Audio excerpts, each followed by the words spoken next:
শিলিগুড়িতে গ্রেপ্তার ভুয়ো এয়ারফোর্স অফিসার। সোমবার রাতে মাটিগাড়ার সিটি সেন্টার থেকে ওই ব্যক্তিকে গ্রেপ্তার করে মাটিগাড়া থানার পুলিশ।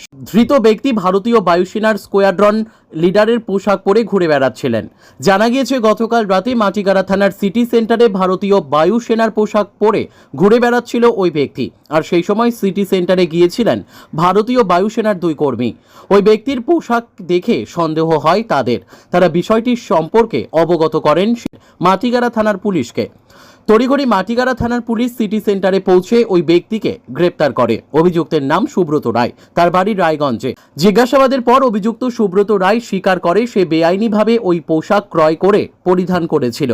ধৃত ব্যক্তি পুলিশকে জানায় সেই ডকুমেন্টারি তৈরির কাজ করে। এয়ারফোর্সের পোশাক তার পছন্দের, তাই সে তা সংগ্রহ করে পরিধান করেছিল।